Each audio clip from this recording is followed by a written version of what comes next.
Bueno, ya está con nosotros Mario Campa y esperamos que en cualquier momento se nos sume Víctor Aramburu. Buenas noches, Mario, bienvenido. Hola, Azul, ¿cómo estás? Buenas noches, Juan. ¿Qué tal?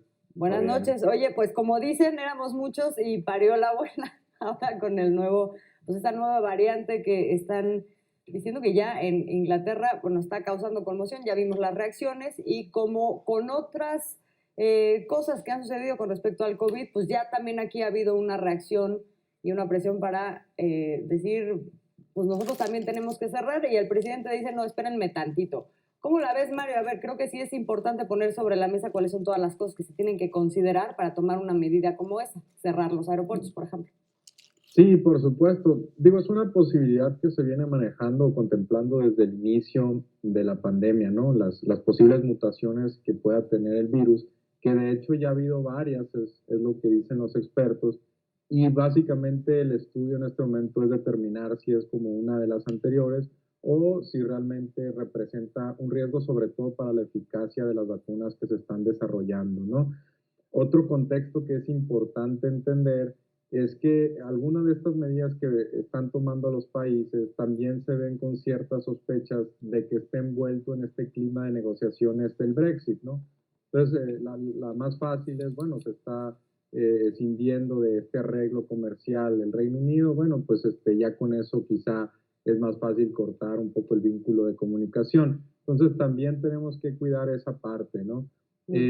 También en el caso del Reino Unido, pues están teniendo una escalada importante de casos en los últimos días, en las últimas semanas, y eso pues también podría ser utilizado en lo que se determina qué tan grave es esta propagación, pues para llamar al confinamiento en una etapa que finalmente es muy complicada, ¿no? Las fiestas decembrinas, en donde hay mucha movilidad, ¿no?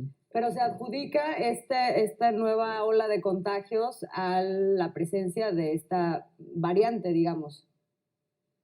Bueno, sería complicado determinar, ¿no? No es Establecerlo. a mí, Ok. no es a mí a quien corresponde decir si es enteramente. Yo creo que de todos modos tendría muchos casos el Reino Unido como para decir que es únicamente una cuestión de la mutación. Ha habido mutaciones también en otras partes que se ha detectado esa misma cepa en Dinamarca, entonces es complicado establecer que por eso en este momento el Reino Unido está teniendo tantos contagios. Lo que sí, pues es que también los países están en su derecho en lo que se determina qué tan grave es, pues de cortar las comunicaciones. Sin embargo, pues creo que sí puede ser una medida precipitada y supongo que en el caso específico de Europa también podría estar un poco contagiado por las negociaciones del Brexit, ¿no? Sobre esto, entonces, ¿tú crees que tenga más tintes políticos y económicos que médicos y relacionados con la pandemia de COVID-19? ¿A esto podemos estar llegando? Mario, ¿qué repercusiones podría tener? Porque sin duda los contagios están aumentando en todo el mundo y no sabemos si es por nuevas cepas de COVID-19 y como bien mencionas, pues tampoco si esta cepa detectada tenga las características que se sospecha que Sí, cuentan con ella. O sea. en el tema específico del cierre de aeropuertos, yo sí creo que ha influido mucho la cuestión política, ¿no? Recordemos, por ejemplo, a Donald Trump cerrando rápidamente la comunicación con China y fue muy criticado porque precisamente se tardó en cerrarla con el Reino Unido, donde tenía una muy buena relación, ¿no? De comercial y hasta una especie de sinergia política con Boris Johnson. Entonces, puede ser que sí esté un poquito influenciado por esto. De hecho, desde el principio de la pandemia también algunos expertos fueron muy enfáticos en decir que cortar las vías aéreas no necesariamente es una solución que aplica para todos los países, ¿no? Por ejemplo, en el caso de una isla, pues cortar una comunicación aérea puede ser mucho más eficaz que si nosotros, siendo México, manteniendo tantos kilómetros de frontera con Estados Unidos, cerramos los aeropuertos. Finalmente seguiría habiendo mucho tránsito terrestre y además, incluso si cerramos la frontera, puede ser que siga habiendo paso pues no contabilizado, ¿no? Por cuestiones migratorias obvias. Entonces, no todo, en este tema creo que no aplican las recetas, ¿no? Importan mucho las coyunturas, importa un análisis científico. La respuesta del presidente me parece muy oportuna, ¿no? Creo que sí le está dejando verdaderamente el tema a los científicos y él mismo dice vamos a esperar a ver qué se determina, no vamos a actuar políticamente, porque lo fácil, lo redituable quizás es decir, cerramos todo en lo que averiguamos qué es, y hasta en una de esas puedo meterme en un problema, en una relación bilateral conflictiva con el Reino Unido, ¿no? Entonces, vámonos con calma, ¿no? Vámonos con calma. Ya está con nosotros Víctor Aramburu. Víctor, ¿cómo estás? Hola Azul, hola Juan, Hola. buenas noches. Ya estaba conectado. ¿Ya estabas conectado? ¿Ya nos la estabas mañana. oyendo? Sí. Oye, Sí, bueno, pues sí. ¿cómo la ves tú? Justo, pues arranquemos con esta última parte que mencionaba Mario. En el eventual caso de que se tuviera que llegar a una medida como esa, ¿qué implicaciones tiene para México en la relación justamente con Inglaterra y económicamente? Honestamente, yo creo que de poca tirando la nada. Es tanto lo que se ha caído las llegadas internacionales que prácticamente no tendría mucho efecto. Digo, el último dato que tenemos aquí de llegadas por país de residencia de la cuenta satélite de Datatur, básicamente de 47,300 más o menos visitantes que llegaron en 2019 en octubre del Reino Unido, ahorita llegaron 2,700. O sea, es básicamente una caída del 90 y tantos %. Y esto mismo aplica para prácticamente todos los países, excepto Estados Unidos, y ahí pues es posiblemente que se trate de paisanos. Y lo mismo pasa ya si lo vemos por llegadas de aeropuertos.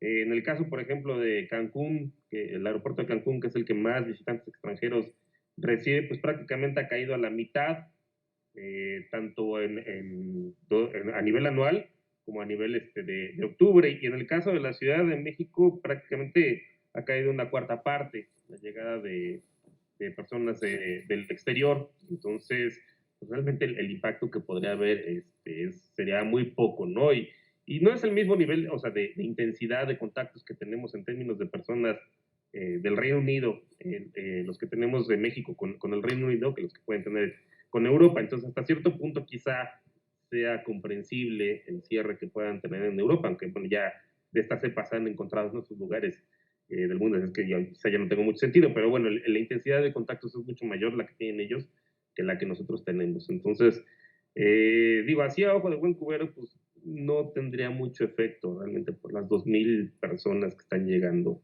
incluso probablemente menos, ¿no? Con el cierre que hay en Londres en particular y en el Reino Unido en general, y así como el semáforo rojo que tenemos en la Ciudad de México. Oye, Mario, cambiando de tema, ¿cuál es tu opinión sobre lo que dijo el presidente López Obrador hoy en la mañana del incremento de la recaudación de impuestos en nuestro país? ¿A qué consideras tú que se deba? Vamos a ver más adelante a detalle, vamos a escuchar las palabras del presidente, nos adelantamos. ¿Tú cómo ves esto? En un año muy complicado, además. Bueno, sí, habían circulado anteriormente algunas cifras, algunas estadísticas de recaudación, y si nos vamos a los detalles, básicamente la recaudación entre los grandes contribuyentes, específicamente entre los grandes contribuyentes, más que se duplicó con respecto a años anteriores, ¿no? Ahí se están centrando, creo yo, los esfuerzos, incluso han sido mediáticos los casos que se le han ganado a algunas empresas, digamos, morosas o con ciertos conflictos con el SAT. Y una de ellas, por ejemplo, es Electra, ¿no? Que está en estos momentos litigando 8 juicios, es muy importante decir, de ejercicios fiscales anteriores, ¿no? Nos vamos algunos años atrás, algunas operaciones las reportaron quizá mal, quizá las reportaron subestimando algunos cálculos fiscales, y eso en este momento es lo que se está peleando, ¿no? Y en ese segmento específico estamos viendo un aumento de más del doble con respecto a años anteriores. Claro. Entonces, sí podríamos, de hecho se está viendo una caída normal. Generalmente cuando disminuye la actividad económica, pues tú dejas, el consumo cae un poco la producción, ahí dejas de percibir algunos ingresos tributarios, ¿no? A eso habría que sumar la caída del petróleo, que bueno, se va recuperando, ¿no? Pero específicamente la actividad económica al caer, pues también cae la recaudación. Lo sorprendente del caso mexicano, si nosotros lo comparamos con otros países, Brasil, por ejemplo, me viene a la mente que su recaudación se cae 20, 30%. Lo sorprendente del caso mexicano es que estos esfuerzos de ejercicios fiscales anteriores y entre los grandes contribuyentes está redituando a tal punto de que prácticamente la hacienda pública no ha resentido, como en otros países al menos, los efectos de la pandemia. Eso es muy importante, ¿no? No le hemos dado el crédito suficiente, pero es muy, muy importante, ¿no? Sin duda alguna, pues un crecimiento de 120,000 millones. ¿Cuánto habrá sido de IVA? ¿Cuánto habrá sido de ISR, Mario, Víctor? Pues vamos a escuchar lo que dijo el presidente. Y si ya vemos, por ejemplo, impuestos sobre la renta, positivo, casi 1% en términos reales. IVA, positivo, 1%. ¿Por qué son estos resultados? Porque ya no hay condonación de impuestos, estamos combatiendo las facturas falsas, ya no hay influyentismo. Pues ahí está lo que dijo el presidente Mario, Víctor, pues más claro, ni el agua. Muchas gracias por habernos acompañado esta noche. Gracias a ustedes, buenas noches. Sí, Mario. Un último, añadir que el crecimiento de los salarios y en parte la política salarial, pues también vuelve un poquito más grande la masa salarial y en eso podría también estar incrementándose el ISR. Hasta en eso conviene que tengamos salarios altos, ¿no? Y positivos. Salarios. Mañana vamos a hablar de ese tema. Muchísimas gracias, chicos. Mario, Víctor, muy buenas noches y felices fiestas. Ya no nos vemos hasta la próxima semana. Muy felices Igualmente, fiestas. feliz Navidad. Un abrazo. Vámonos a una pausa. Regresamos.